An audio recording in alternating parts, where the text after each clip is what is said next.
आज के बराबर में कौशाम्बी जिले में पाल समाज की बच्ची के साथ जो अन्याय हुआ और उसमें जो पुलिसिया कार्रवाई, उस पे बहुत सारे सवाल खड़े हो रहे हैं। एक पक्ष कह रहा है कि हम पीड़ित हैं, दूसरा पक्ष कह रहा है कि हम पीड़ित हैं। ब्राह्मण समाज के लोग कह रहे हैं हम पीड़ित हैं। अब ये पता जाके लगेगा मौके पे कि कौन पीड़ित है। इसलिए मैं उन परिवार से मिलने के लिए पाल समाज के आया था, लेकिन पुलिस ने मुझे यहाँ रोक लिया और मुझसे कहा कि अभी लॉ एंड ऑर्डर की सिचुएशन अच्छी नहीं है, आप कुछ देर इंतजार कर लें, उसके बाद हम आपको जाने की इजाजत दे देंगे। मैं यहाँ इंतजार कर रहा हूँ पिछले 2.5 घंटे से, लगभग अब 2.5 घंटे होने को आए। मैं यहाँ इंतजार कर रहा हूँ कि मुझे वहां जाने की इजाजत मिले और मैं उस परिवारों की आवाज को उठा पाऊं, मैं जान पाऊं सत्य क्या है।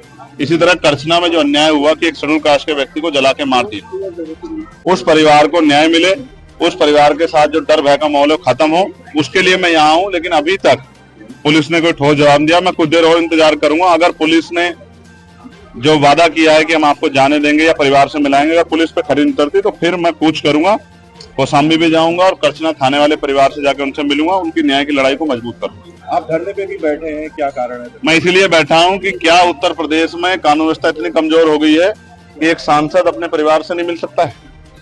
क्या हो गया उत्तर प्रदेश में? हम इलाहाबाद में, जहां पूरे उत्तर प्रदेश के लोग आते हैं न्याय मांग रहे हैं। हम तो लंबे समय से मेरठ में हाईकोर्ट की बेंच की मांग को भी उठा रहे हैं, लेकिन इलाहाबाद में इसलिए मुझे तो रोका गया। अपराधियों क्यों रोका गया? यहाँ 500-700 पुलिस लगा के क्यों रोकना चाहते हो? क्या एक परिवार से नहीं मिलने की छूट दे सकते हो आप लोग? तो मैं तो कह रहा हूँ मैं अकेला जाऊंगा, आपके साथ जाऊंगा, आप ले चलो, लेकिन मुझे मेरे परिवार से मिलाओ, मैं उनकी तकलीफों को जान दो। भी उस माँ से मेरी बात है जो बच्ची की माँ, उन्होंने कहा मेरी बच्ची की हालत आके देखिए, हमारी हालत आके देखिए, हम यहाँ डर के साए में, हमारी मदद कीजिए, हमारी आवाज उठाइए। तो पुलिस मुझे क्यों रोक रही? क्या पुलिस किसी को छिपाना चाहती है? क्या पुलिस दबाव में काम कर रही है? मैं तो मानता हूँ पुलिस कभी दब नहीं सकती, लेकिन इस बात को जानना पड़ेगा कि सब क्या हो रहा है। मैं तो पुलिस का सबसे बड़ा हितैषी, सब जगह आवाज उठाता हूँ, पार्लियामेंट में भी आवाज उठाता हूँ, सड़क पे भी उठाता हूँ।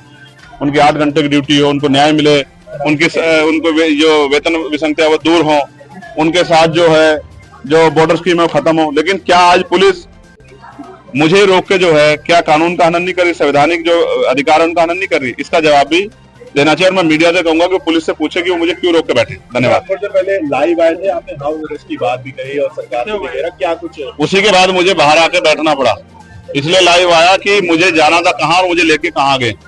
मैं संवैधानिक विचारों का प्रयोग, संवैधानिक विचार पे हूँ, इसलिए पुलिस से बातचीत कर रहा हूँ। वरना मैं लड़के भी जा सकता हूँ, मोटरसाइकिल पे बैठ के भी जा सकता हूँ। पुलिस जानती है जब मैं जाने पाऊंगा चला जाऊंगा, लेकिन मैं संवैधानिक विचार को मानता हूँ, संविधान को मानता हूँ, इसलिए पुलिस से बात कर रहा हूँ कि भाई हमें जाने दिया जाए या उस परिवार को हमसे मिला दे। अगर नहीं जाने दिया जाता तो क्या कुछ कदम उठाए जाए? तो फिर अभी तो इलाहाबाद में आप संदर्भ देख रहे हैं, फिर आप लखनऊ में देखना, विधानसभा का घेराव होगा, मुख्यमंत्री आवास का घेराव होगा, इतने बड़े पैमाने पे होगा कि पूरे प्रदेश से ट्रेन में लोग आएंगे और लखनऊ का चक्का चक्का जाम